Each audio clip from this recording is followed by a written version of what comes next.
50, 45, there goes Davis. Oh my God! Davis is going to run it all the way back. Auburn's going to win the football game. Auburn's going to win the football game. He ran the missed field goal back. He ran it back 109 yards. They're not going to keep him off the field tonight. Holy cow! Oh my God! Auburn wins. Auburn has won the Iron Bowl. Auburn has won the Iron Bowl in the most unbelievable fashion you will ever see.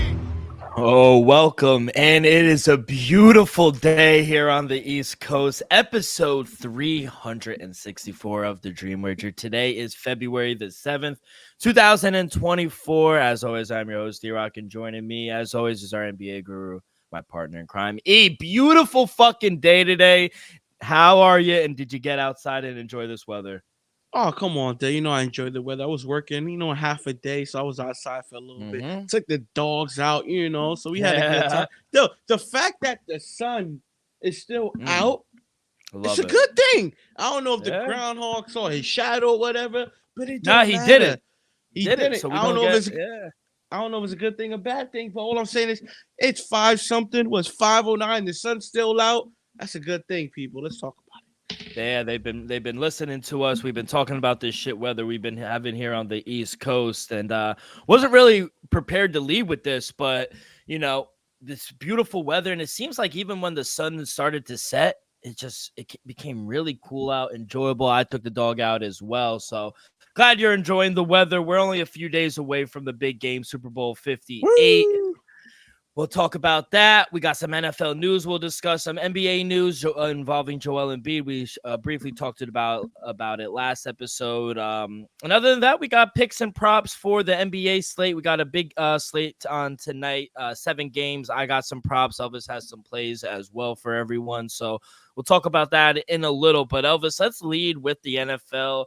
So, regarding the Raiders and Cliff Kingsbury, allegedly he was supposed to go and become their new OC. Contract talks apparently broke down. He withdrew himself from consideration of the offensive coordinator job with Las Vegas.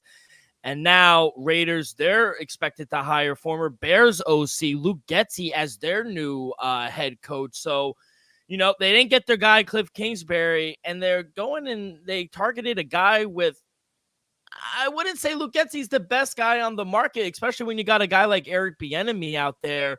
Thoughts on Vegas going in a different direction? I'm not going to say going in a different direction. It's just, Cliff Kingsbury and them couldn't come into agreement. We thought, on last show, he was there, and I kind of liked the move, though. I even said, hey, watch out. Baker's a free agent. Baker might consider, going to Raiders with Cliff Kingsbury. But still, the way things turned out, though, he ended up signing with the Washington Commanders and Dan Quinn and joining that coaching staff. So I think it's great if they land Caleb Williams still. Right now they're sitting at number 2. I know Chicago most likely leaning Marvin Harrison, but it's not 100% sure. So if anything, Washington will have to send, a couple of those picks to move up that one spot. At the end, they're still the number 1 pick, though. But if you tell me he was able to get Kingsbury, who worked with him last year in UFC, who's throughout the years developed some good quarterbacks, especially at the college level. Say what you want, though. Might be the best coach, but he's a pretty good play caller. He could design some good plays. I like him from an offensive mind standpoint, though. But if you're telling me you're gonna have to move forward, let's just say with Sam Howell hypothetically, and you hire Cliff Kingsbury to move that project moving forward, I don't think it's a great hire. If you tell me you're gonna definitely get Caleb Williams or one of these other guys like a Daniels from LSU, a Drake May or something like that, and help develop them, it makes sense still. But like I said, I just see Washington. To me, it makes sense that they're gonna go full in for Caleb Williams right now. Kingsbury just left them at USC. He was he wasn't like his OC, but he was like a cute quarterback coach, something like that. And I think that will make sense. Now with the Raiders position, though, like you said, at the end it gets, he's good, but he doesn't move the needle. Exactly. Are they gonna be better than they were last year? No. I'd rather hire Josh McDaniels as the OC than Witz. If Grits, I don't even know his name. Grits. Luke Getsy. Getsy. I say grits. Luke Getsy. Like, with all due respect, he probably could do a good job at the end of the day. This is a young quarterback in Adam O'Connell. If you're planning on moving forward with him, Josh Jacobs as of right now, he's a free agent. Question mark there. Is Devontae staying? Is he coming? Like, it's a lot of question marks definitely on the offensive side of the ball. If I'm, AP Antonio Pierce, I want one of the best guys for the job. I'm officially the head coach. I want to move this offense and this team forward. What's the best way of doing that? Is getting the best offensive coordinator that's available. And I don't think your boy Guts, I already see Getsy. I don't think he's the best guy available. Eric Bieniemy, he has a proven record, multiple Super Bowl champ. At the end of the day, I don't understand he had an injury behind his shoulder, but at the end of the day, Eric Bieniemy, I think he's one of the best offensive play callers in the league. And at the end of the day, for some point at this season, Sam Howell did lead the NFL in passing. This Washington team was 3-0 at one point. They fell off. Big fall off, and people were talking Super Bowl, people were talking playoffs, got a little ahead of themselves. But yeah, like you said, contracts broke down. I'm not the big Luke Getsy fan. The offense wasn't really that good in Chicago anyway. They let him go for a reason. Don't really know. Like you said, there's a lot of question marks for, in regards to that offense, who's staying, who's leaving, who they're going to have come 2024. And then, like I said, the Redskins, they're hiring Cliff Kingsbury as their OC, and I love the move. Mm-hmm. If I'm being honest, you get Dan Quinn as a head coach. He'll take care of the defense, and then you get Cliff Kingsbury. And, let the speculation begin. Cliff Kingsbury, he coached Caleb Williams last season in USC. Williams, he was a standout in Gonzaga High School in Washington, D.C., hometown. Commanders, they hold the number 2 overall pick, and they could trade up for the number 1 pick where Chicago goes, because if they want to go ahead and stay with Justin Fields, they could still get their guy at 2, and they'll probably get more draft picks from the Redskins. Like we said in last show, the Redskins have 8 top 100 picks, something that they have 2 second round, 9 in the top 100, 9 in the top 100. They got 2 first rounds, couple in the second, multiple in the third. So if you could package something up, I feel like it won't need to be something, like Carolina gave up last year, because you're just moving up a spot. And if they move up, everybody knows who they're drafting. If you're Chicago, the quarterback ain't it. I might listen to these other teams moving a little more down at the 3, at the 4, at the 5 that might possibly want to move up to number 1 deal, because they're gonna offer more than Washington. Because I think Washington's at number 2. Like, you just moving down 1. Where these other teams will give up multiple first-round picks to move up 4, 5, 6 slots. I still think it's going to charge them 2, 3 first-rounders. To move up 1? Yeah, bro. They might even ask for Terry McLaurin. Like, the Bears might go and be like, you want this first pick? You want Caleb Williams? And I don't like it, because basically hiring Cliff Kingsbury is saying, we want the number 1 pick. We're all in on Caleb Williams. Yeah. And you kind of are, it's like in poker. You're showing your hand before, the cards play out. And you're kind of in desperation mode, it seems like, for the Redskins. And I kind of don't like that. Yeah. That's why I'm Chicago, I know you're all in. So guess what? I'm going to ask for this, this, and this. And guess what? Mm-hmm. There's a good chance they're going to do it. Because at the end of the day, they don't want, let's just say the Jets, the Patriots, the Cardinals to jump. Well, maybe not the Cardinals, because they don't need a quarterback. But, a team like that to jump to number 1. Maybe the Raiders. The Raiders got the 7th, 8th pick. Maybe they jump to number 1. They'll, so there's going to be multiple teams calling, especially, come next month or so, when, is speculations that, all right, Chicago is going to go with Marvin Harrison, because we know Washington's going quarterback. No ifs, ands, or buts.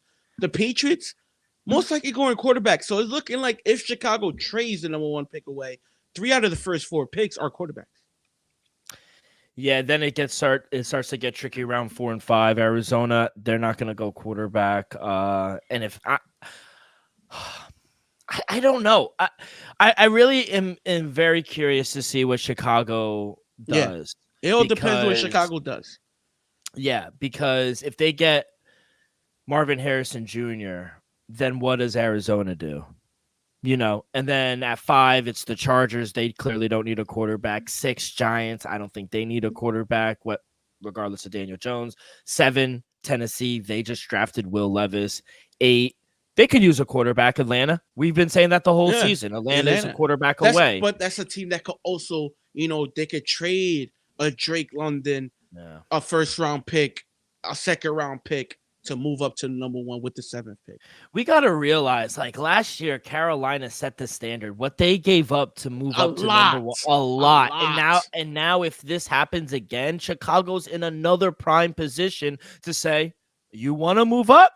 I need 3 first round. We got you. Give me 3 first rounders or whatever it is, because they hold all the power right now. I don't think Washington has any leverage. Do you? None. The only thing Washington has, Dill, is those 9 top 100 picks. At the end of the day, they could some of them. I understand, but they could package at least 3. If you call, I guarantee you call Chicago right now, like, yo, we got the 2nd overall pick, our second round pick, and 2 third-round picks. I think they consider that, Dill. I'm not 100% sure that's the going rate for the number 1 pick. All I'm saying is they just moving back to 2. It'll be different. Like, I understand 3 first-round picks if they were like the 4th or 5th pick. At number 2, they're still getting their guy Marvin Harrison. At number 4, number 5, that's not guaranteed. Yeah, that's not guaranteed. Yeah. I truly don't know, man. Because I think if Marvin Harrison falls to 4, Arizona's gonna pick him up. Oh, absolutely. They'd be idiots not to. And if they don't, somebody will move up to number 5 to get him. He's not gonna make it. Or the Chargers just stay put and be like, we're keeping him. We're gonna give him you give him to Jim Harbaugh. Oh my God. Oh, we don't want that in the AFC. We do not. And want that. And you already know. 80% chance Giants are going offensive lineman first pick. 80% chance. They need it. Arizona too. Arizona don't get Marvin Harrison. They go on old lineman. You got to protect Kyler. Yeah. At this point in his career, you have to. So speculation. I need you to give me what you think. We're about a month and a half, maybe 2 months away from the draft. You think Redskins move up? Because I do. I think they give Chicago whatever they need, and they go and get Caleb Williams. I truly believe that. Because there's no way. I'm sorry, but there's no way. Good. It's the same thing with like the Jets. What they went and got Nathaniel Hackett. These are moves that are thought out. These moves like, oh, we're going to go get his guy. We're going to go get Caleb Williams, his coach. He's from the DC area. He went to Gonzaga High School. Like, all the chips line up for him to go there. And we've already heard Caleb Williams come out and say, I don't want to play for Chicago if I do get drafted number 1. I don't want to be a part of that organization. So if you're Chicago and you got the number 1 pick, I'm sitting back like, cool. I'm fielding all the calls now.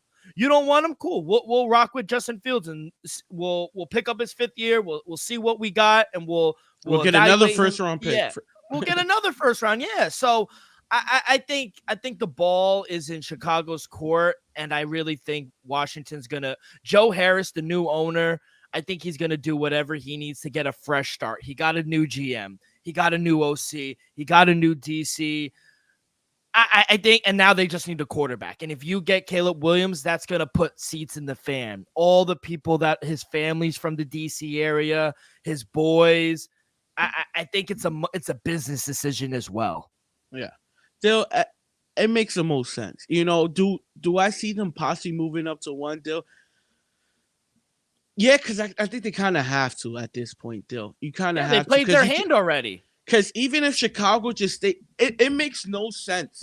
Realistically, it does make sense for Chicago to stay put and draft Marvin Harrison Jr., but it kind of makes more sense to get more draft picks, move back in the draft, and still get get him. It's maybe not Marvin, but still get a very talented wide receiver. It could be either a trade straight up or just accumulated draft picks for this draft and next. Yeah. So if I'm Chicago and I'm just set on drafting Marvin Harrison, I gotta weigh out my options. Like, can I possibly get 2 Hall of Famers for this pick? Yeah. Could I still draft one in the top 10 and then draft another one next season? And hey, maybe even field calls from New England and then fuck Washington and be like, listen, you want to move up and get Caleb Williams? Hopefully not. But if you want to go and get him, you come up and we'll still get him. And Chicago could really, step on their throat and just be like, you know what? We're just going to give the first overall pick to this guy to stick it to Caleb. Like, you don't want to go to Chicago. We're going to send you to this team. We're not going to give the first overall pick to the Commanders because you want to go to the Commanders. We know you want to go to the Commanders. We're not going to allow that to happen because whatever other team that trades to number one, they're going to most likely get Caleb. I can't wait to see when it actually all goes down. I can't wait to see what the number 1 pick goes for this season. We will see. If I was the GM for Chicago, I'll be spiteful. You didn't want to play for us? Okay. You're not going to play for your hometown? That's what I'll say. That's what I'll say. I remember Mike Zimmer, former Vikings head coach. He last worked in the NFL around 2021. He met with the Cowboys about their DC job this week. Apparently the meeting went well. No contract yet, but Zimmer and Dallas, they're quite familiar. If you remember, he worked as an assistant coach in Dallas from 1994 all the way to 2006. He's good friends with Jerry Jones. They needed DC to replace Dan Quinn. Mike Zimmer, he always had a good defense in Minnesota. You like him coming back into the NFL and maybe taking this role in Dallas? Yeah, Dale. We saw, in those, 2018 to 2021, Zimmer and the Vikings team, they were pretty good. Not for nothing. Definitely on the defensive side of the ball, they were a good defense year in, year out. It's just, is he the guy? My main thing is, Dale, how many times we said Dallas might have the best defense in football? Yeah. Dallas leading the NFL in turnovers 2 out of the last 3 years. Let's not forget that, people. They led the NFL in turnovers defensively 2 out of the last 3 years. Trayvon Diggs, I'm going to say this again, had 14, 15 interceptions in a season.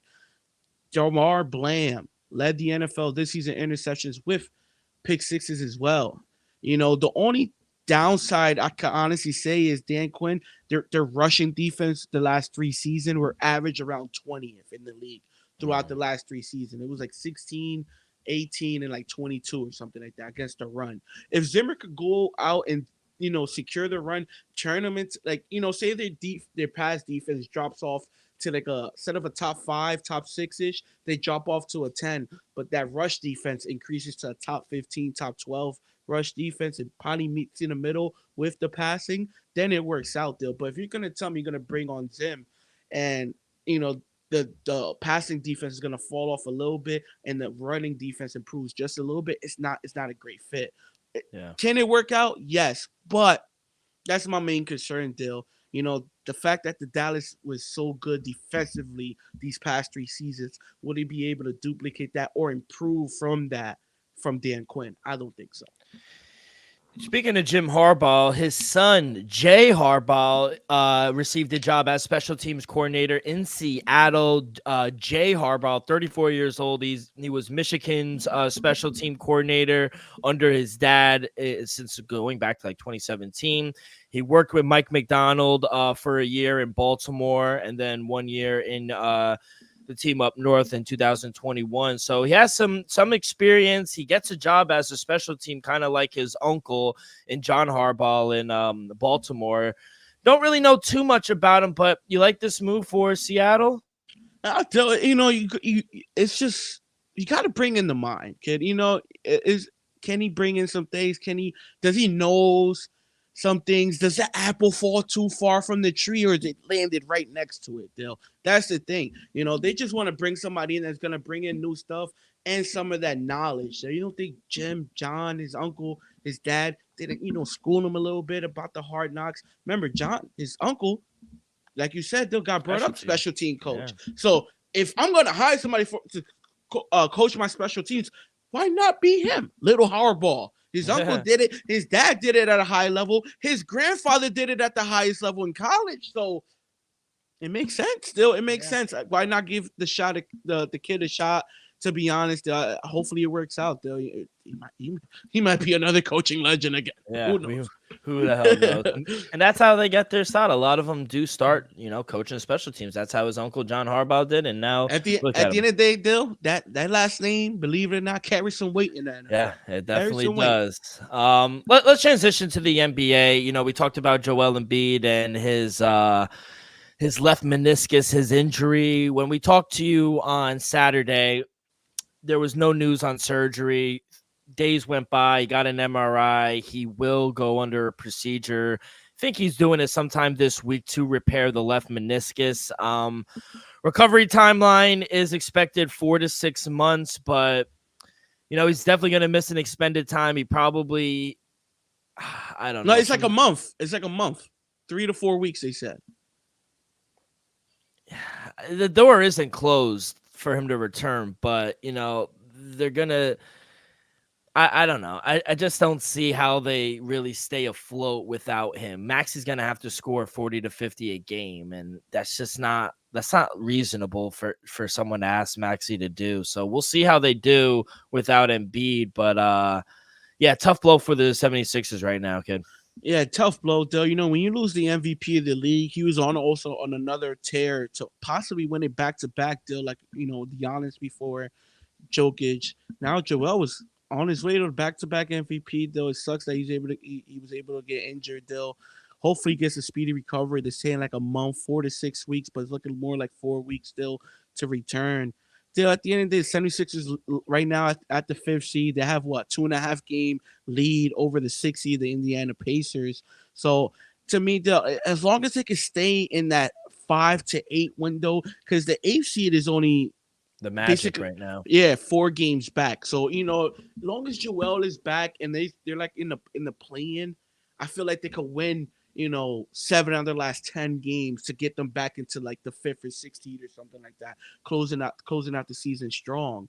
Because sooner Embiid steps on that floor, everything's gonna balance out. So it's just like you said, can Tyrese Maxey and company, Tobias Harris. To me, you say Maxey needs to score 4. I need Tobias Harris. He's getting almost max money, Dill. He's getting upwards of $30-40 million a year. I need him to average at least 20, 25. Maxey could give me 30. I need Harris to give me at least 20 a night.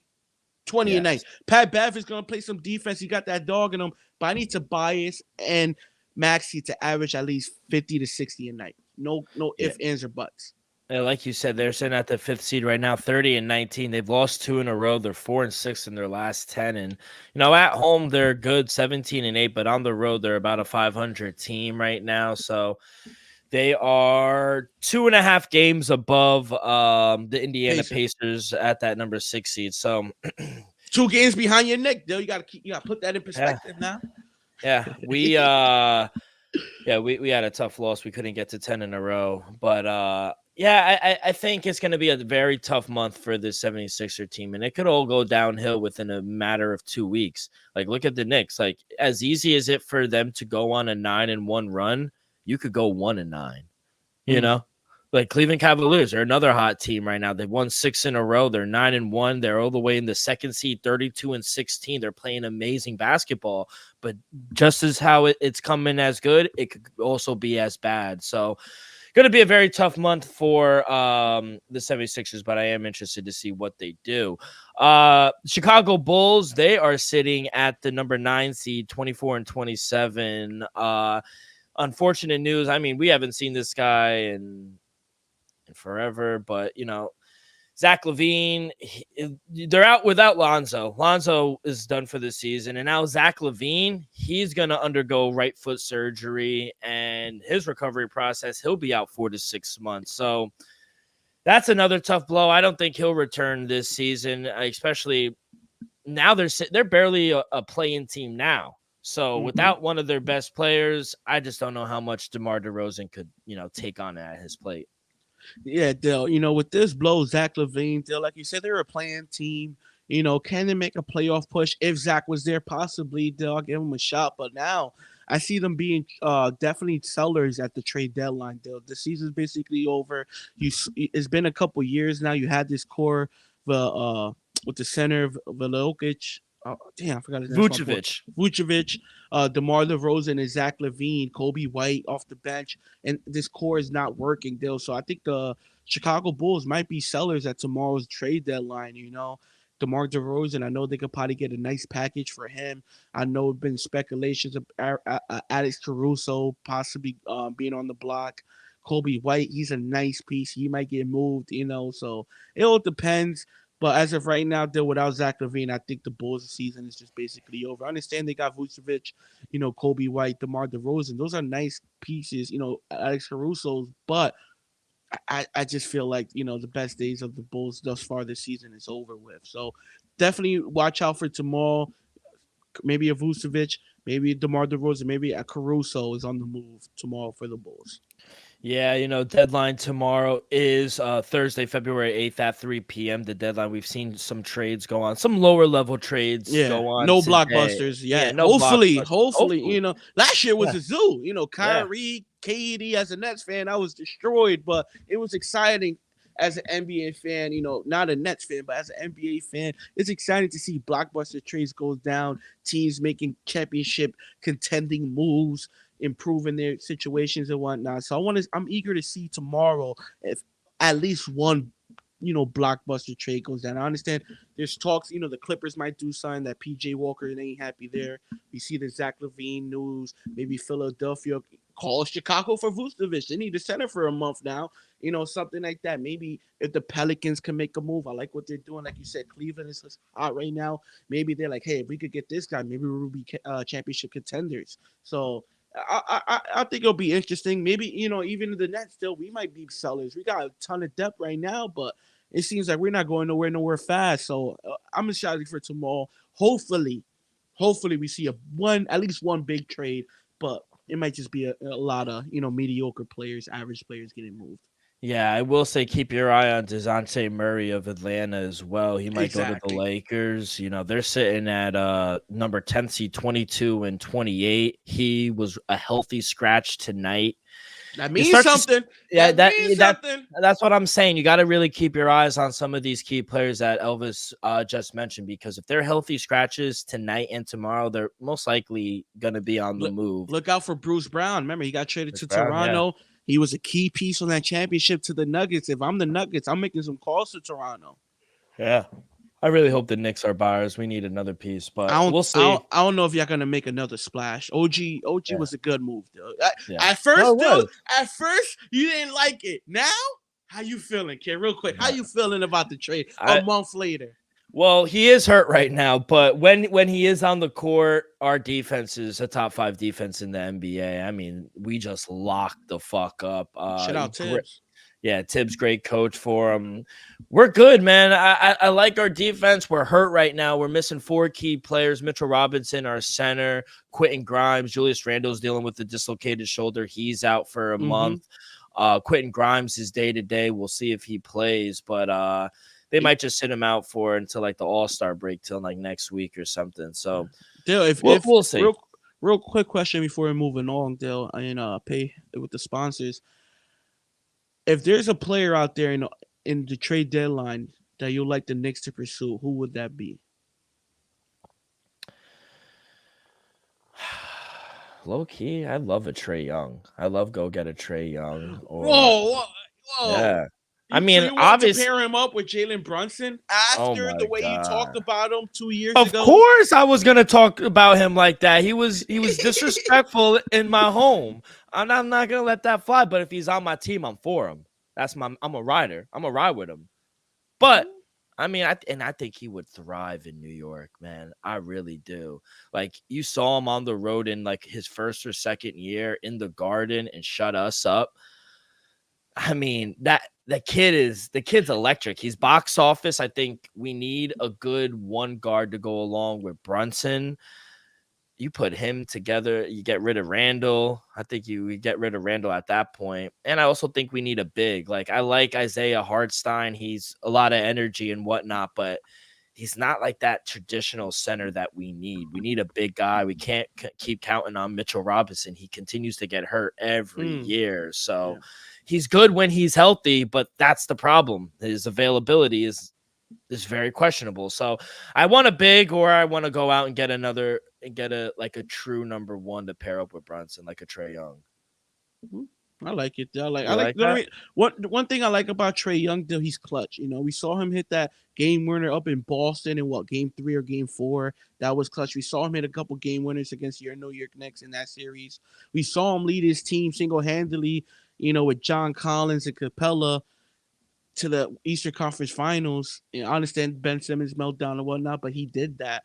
So I just feel like he'll I understand he's young, but he could give you 25 and 10 at night. And come playoff time, you're gonna need a big shot. You're gonna need somebody to make those late game free throws. That's him. He's like that. So Yeah. I like the trade just because heading towards that direction, which is a deep playoff run. And why not get one of the coldest guys in the NBA who's is not scared of the big moment in the guard. Yeah. 100%. We'll see. We'll see. Hopefully, we get a blockbuster trade within the 24 hours. But Elvis, that's all the news I got tonight. Before we get to our plays, quick word from our sponsor. We are brought to you each and every episode by Viva Tequila Seltzer, the most refreshing hard seltzer on the market, hands down. It's no wonder why Viva was voted #1 hard seltzer in the world by San Francisco World Spirit Competition. With only 88 calories, 0 carbs, 0 sugar, and a light 4.5 ABV, Viva is the perfect drink for your post-game celebrations, as it was created with that active lifestyle in mind. We flavor tequila seltzer because flavor is the spice of life, and we like our drinks with just a kick, just like how we like our lives. Whether it's Huckleberry playing a round of golf with the boys or an elderberry watching some NBA, it doesn't matter. Our favorites pair perfectly with that Artisanal Blanco tequila for that subtle and refreshing drink. Our belief here at the Dream Wager and at Viva is to live long, live well, and live it up. All right, kid, let's get to our plays for tonight. Like I said, we got 7 games on the slate, starting with the two early games. We got Cleveland and Washington, Toronto, Charlotte. You got a lot of big spreads today. Boston 12-point favorite.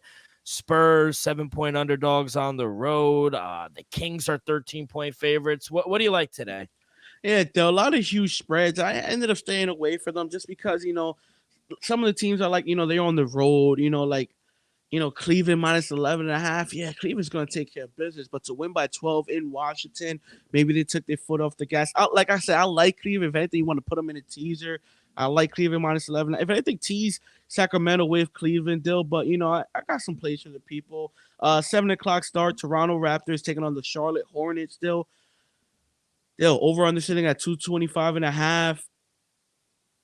One thing I gotta say real quick is I gotta give this guy credit. I kind of bashed him pre-draft, NBA pre-draft. Your boy Brandon Miller has been on a tear there. He's averaging 30 points. He's last 5 games, he's averaging 30 points still. I like the way he's playing. I like the attitude I've been seeing. Dill, give me the Hornets plus 7.5 at home against Toronto. Dill, I just like the way he's been playing. He's been motivating the teammates as well. I saw a highlight the other day where they didn't get back defensively, and he yelled at his team as a rookie, yelling at his team, "Get back on defense." So I respect things like that. I think Charlotte. You taking his points? Dill, to be honest, when a guy goes 5 in a row, averaging 30, and then a dude like me puts his over. It doesn't end well. It doesn't. So, if anything, you know what? Go with the under his point still. You know why? Because that's just the way life works. That's just the way life works. That's how it is. It was real quick. I just want to jump in because I was looking at Brandon Miller this morning. I was like, his point prop is at 21.5, and I liked it. I thought it was low. He's gone over that number in 3 straight. 7 of his last 10. He's averaging 24 points in his last 10 games. Unless he gets into foul trouble, I liked it to be over. It's up to 23 at some spots. So money obviously has come in on the over. So I kind of stayed away from it, but I do love the look. Brandon Miller has been balling. Yeah, Dill. Gotta give him credit there. Next game, Dill. Atlanta Hawks, 12-point dogs on the road in Boston. Over under sitting at 244.5. That's a high number. Dill, if they were at home, I would have loved it, but still, give me Atlanta plus the 12. Dill, at the end of the day, 12 points is a lot of points. You expect me Boston to beat them by 13? I don't know. I don't see that happening. If they were at home, I would have put a few units on Atlanta plus 12 at home. I tell you that. But give me Atlanta plus plus 12 on the road, Dill. And then my last two plays, Dill, it's a two-way 6-point teaser that I really like, Dill. So it's a San Antonio Spurs taking on the Miami Heat in Miami. Ended up teasing the Heat down from a -8 to a -2, and then the Los Angeles Clippers from a -7, 7.5 to a -1. I think the Clippers been rolling right now. They have the number 1 seed in the West. Shocker. I understand it's like a 4 or 5-way tie, but record-wise, they have the best record in the West still. So give credit to the Clippers. They're finally clicking. They turn it around. Give credit to Ty Lue for doing his thing, Dill. But give me that two-way 6-point teaser. Miami down to -2 against San Antonio, and then Clippers to -1 against the Pelicans at home. All right, I got a few player props for you. We'll start in that Cleveland-Washington game. Give me my boy Jared Allen over 11.5 rebounds against the Wizards. I think he has an amazing matchup. He has seen a decline, obviously playing along Evan Mobley, especially against this matchup against Daniel Gafford. But in their last head-to-head matchup, 12 rebounds, 19, 8, 14, 14, 13, 10, 14. I mean, I think, besides a couple of them where they didn't get it, over 11.5 rebounds, I think this is a good look for him. So -115, that would be my first play. Like I said, I did like Brandon Miller at 21. It's up to 22, 23 at some places. I don't know. Maybe he could still get it. Maybe he could still ball out against the Raptors. That's kind of like a lean. But second official one, I'm going to go to that Miami Spurs game. Give me Devin Vassell over 19.5 points. I think this is a good matchup for him against the Heat. It's not as a strong spot for Wembanyama, so I think someone else has to pick it up. Miami, they play a lot of zone with Terry Rozier and Tyler Hero. They're not the best scorer. And he's been scoring as of late. He scored 20 plus in 8 of his last 10 games. He's averaging 25 points in his last 5 games. Short at 19.5 points. I think Devin Vassell could get 20 points in this one while he's averaging 25. Speaking of the Trae Young, give me over 24.5 points for Trae Young against Boston. Big time game, big time players step up. He's been on one lately. He's averaging 27. I said 27, but it's 26.8 points over his last 10 games and 29.6. He's almost averaging 30 points in his last 5 games. He's gone over this number in 6 straight games. I mean, there's no way Trae Young doesn't score 25 this game. So I know Boston's a really good team, probably one of the best teams in the league, but I just think, especially when they downgraded DeAndre Murray, who's really going to score for them? It has to be Trae Young. So give me over 24.5 points. And then lastly, Cade Cunningham, give me over 6.5 assists against the Sacramento Kings. Big thing.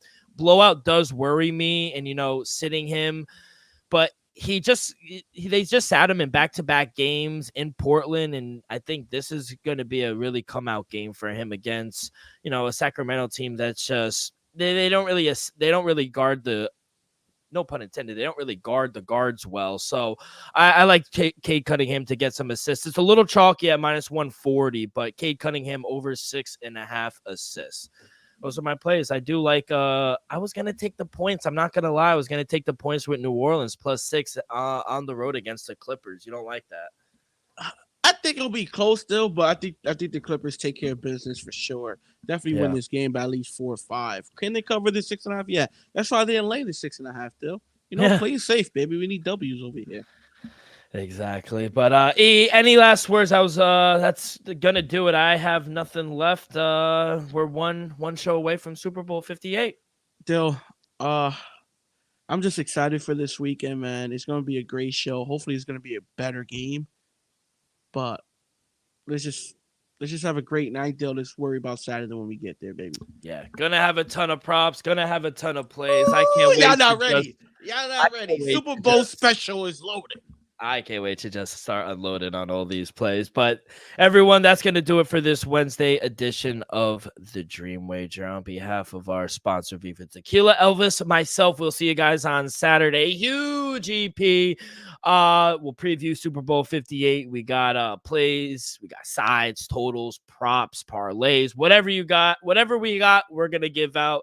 Gonna be a big episode. So make sure you guys follow along on social media, X and Instagram at The Dream Wager. You guys can find all of our episodes wherever you listen to podcasts, Apple Podcasts, Spotify, Stitcher. We go live every Wednesday and Saturday on YouTube, on youtube.com/The Dream Wager. Make sure you guys hit that like button, subscribe. Give us a rating, leave a review, and also comment below who you guys are betting on tonight and for Super Bowl 58. So all that good stuff really helps the show go tremendously. So be a friend, tell a friend. Everyone have a great few days. Good luck on your wagers. Be safe, be well, and we will see you guys down the road. Peace.